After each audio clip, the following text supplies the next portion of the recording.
Posibleng mauwi sa ikatlong labanang pandaigdigan mga kapatid ang gera ng Russia at Ukraine. Yan ang babala mga tol ni US President Donald Trump. Totoo kaya to mga tol o pananakot lang? Yan ang ating pag-uusapan ngayon. Samahan ninyo ako mga tol. I'm just a young nigga chillin' on it. First time I seen ice was a Alright mga kapatid, welcome ulit sa ating bagong video, reaction, review, commentary, opinion, criticism at kung ano-ano pa. So ang source ng balitang ating pag-uusapan, itong WION. Yan, kung nakikita nyo naman dito sa aking gilid mga tol. Again, hindi ako ang magbabalita sa inyo ha. Pareho lang tayo, manonood tayo ng balita sabay habang ako naman ay nagbibigay ng reaksyon, commentary, opinion sa ating mapapakinggan. Sabi rito, Trump shakes the world with biggest war warning. No, inalog o inuga mga kapatid, no, ang buong mundo dito sa kanyang babala. Is World War III on the brink? Sabing ganun mga kapatid. Sabi rito kasi sa report, US President Donald Trump on Friday warned that the ongoing Russia-Ukraine conflict could lead to a global catastrophe. Sabing ganun. Cautioning that a prolonged battle could end up in a third world war. So alam naman natin kung ano yung mangyayari mga tol kapag ito'y tumagal pa. Lalong-lalo na ngayon, nasasangkot na ang Europa, NATO, di ba? So ito ang ating pag-uusapan ngayon mga kapatid. Bago natin to simulan, syempre huwag niyong kalimutan mag-subscribe. Click nyo na rin ang notification bell para ma-notify ka whenever na may mga bago tayong reaction video tulad nito. At kung ikaw naman ay nanonood sa ating FB page, nasa 179,000 na po tayo. Maraming salamat sa ating mga bagong followers. So wag na natin patagalin pa, panoorin na natin to mga tol. Yan, Donald Trump has warned that the Russia-Ukraine war could spiral into a catastrophic World War III. Naku po.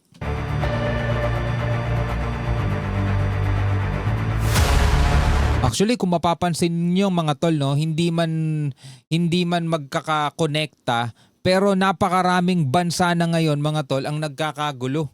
Eto pa, nangyayari ngayon, Thailand at saka Cambodia, di ba? Nagbabakbakan na sila. Tapos mainit ngayon ang Japan at saka China. Speaking at the White House, the US President said that the relentless conflict is pushing the world toward a dangerous tipping point. Naku po, malapit na nga ba talaga sa kawakasan ng ating daigdig at nangyayari na itong mga bagay na to? Well, nangyayari naman na lahat. Isa na lang ang hindi pa.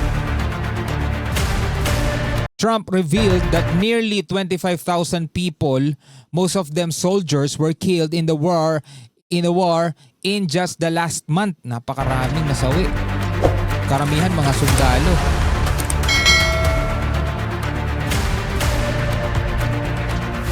He expressed deep anguish over the scale of bloodshed, calling the loss of life both tragic and unacceptable.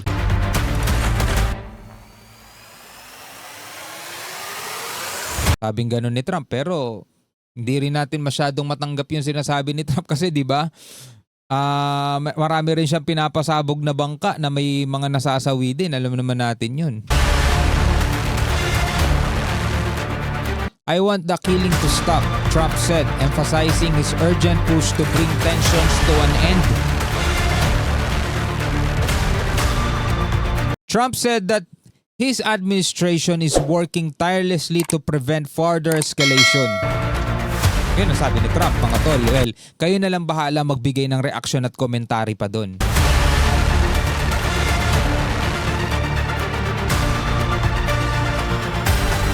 This is how world wars begin, sabing ganon. He warned, urging leaders to abandon brinkmanship.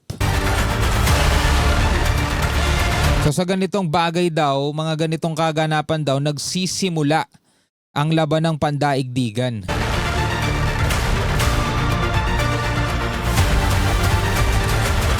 As tensions rise, Trump's warning hints at growing fears that the conflict could ignite a far wider global crisis.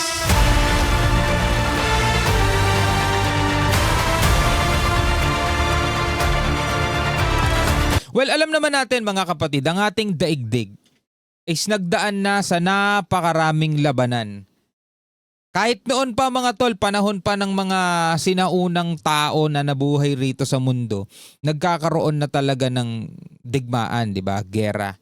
Pero mga kapatid, hindi natin siya pwedeng ikumpara sa kung ano man ang meron ngayon ang tao. Kahit yung ikauna, 1914, at yung ikalawa, 1941 o 42 mga tol, diba? Hindi natin siya pwedeng ikumpara. Do, ibang klase na yung pinsalang na idulot ng mga yon sa ating daigdig, sa ating bansa. For example, mga tol, diba? Nagkaroon ng Battle of Manila. Ang daming nasira, mga tol.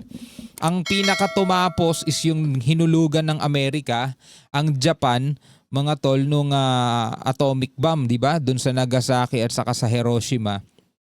1945 sumuko ang Japan.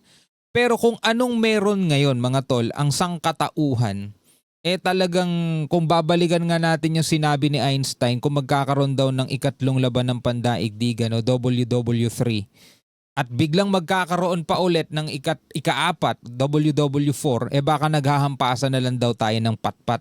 Sa madaling salita, mga tol, sa number 3, masisira na talaga lahat. Kumbaga parang babalik tayo sa caveman age. Ganon ang maging resulta kasi alam nyo naman mga tol, halos lahat na ata o maraming mga bansa na ngayon ang nagmamay-ari ng nuclear. Dati, di ba, yung World War II, Amerika lang. Sila pa lang ang kauna-unahan at huling gumamit nun. Pero ngayon, Russia, Amerika, China, di ba? Iba pang mga bansa, meron din. Kapag etong mga tol is naglaban ng ganun, ano pang matitira sa ating daigdig, di ba? At eto pa ngayon, meron pang isang balita, mga tol, mula rin naman dito sa Net25 News and Information. Gaganti daw si Trump, mga tol, dito sa ISIS attack sa Syria dahil nga 2 o 3 sundalong Amerikano, mga tol, ang nasawi matapos silang i-ambush. Well, alamin natin itong detalye rito sa Net25. Kinundina ni US President Donald Trump ang pag-atake na ikinamatay ng 2 sundalong Amerikano at isang sibilyang interpreter matapos targetin ng hinihinalang Islamic State ang convoy ng US at Syrian forces sa Syria. Diba? Ayaw ni Trump ng gera, pero dito mga tol, mukhang gera ang dadalhin niya ulit sa Syria naman. So we mourn the loss of 3 great patriots in Syria. You know how it happened. It was an ambush, bearable. We also have 3 wounded. They seem to be doing pretty well. So we mourn the loss. These are 3 great people. And just a terrible thing. Mm-hmm.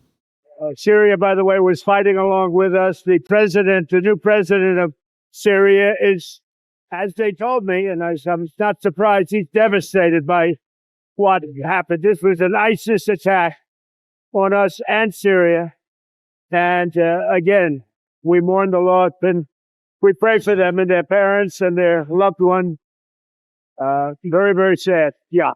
We will. We will retaliate. Thank you very much. We will retaliate, sabi niya ganun. Gaganti sila, mga tol. No? Yun ang ibabalik niya dito sa mga umatake doon sa kanyang mga sundalong Amerikano. Alam niyo mga tol, no? Dahil nga sa mga ganitong kaguluhan, kahit halimbawa ikaw, peacemaker ka, tapos ikaw mismo yung napasabak na rin o nakasama ka na rin doon, talaga mapapalaban ka rin. Katulad nito, halimbawa, di ba kanina yung pinapanood natin, nagbibigay siya ng warning at sinasabi niyang wala talaga magandang maidudulot itong gera, itong labanan. Di ba? Ang dami daw nasawi at mostly mga sundalo. Nitong nakaraang buwan lang, nasa 25,000. Mostly mga sundalo.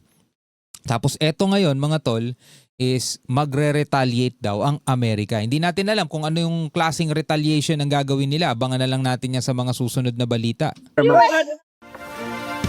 Ayon sa US Central Command, nag-iisa ang salarin na umatake habang nagsasagawa ng operasyon ng mga sundalo sa Palmyra.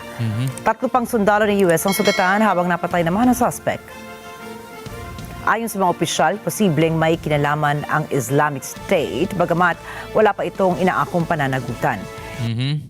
Tampa FLA, on December 13, 2 U.S. service members and 1 U.S. civilian were killed and 3 service members were injured as a result of an ambush by isang tao lang, as gunman in Syria. The gunman was engaged and killed. Oh, so nasawiri naman yung isang tao. Hindi rin kontrolado ng pamahalaan ng Syria ang lugar kung saan naganap ang pag-atake.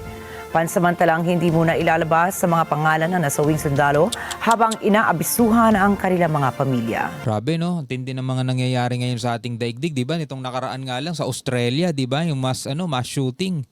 Yung dalawang lalaki din, napanood nyo ba 'yon? Kalat na kalat 'yun ngayon sa mga social media. Grabe, no? Anyway, mga tol, bilang mga tao sa ating daigdig, ano ang inyong masasabi? Ito nga ba'y katuparan ng mga nakasulat sa banal na kasulatan, mga tol? Ito ba'y isa sa mga katuparan? Kasi nangyari na yan nung World War I, World War II, di ba? Kasama na yun Lalaban ng bansa, laban sa bansa, di ba? Kaharian, laban sa kaharian. Ngayon, ang babala ng leader ng Amerika is posible mauwi rin sa mas malawak o sa ikatlong laban ng pandaigdigan itong gera ng Russia at ng Ukraine. Ano sa tingin ninyo, mga tol? Ay, naku po. Comment na lamang kayo sa ibaba. Hanggang sa muli, ako nga pala si Shobal D. Peace out.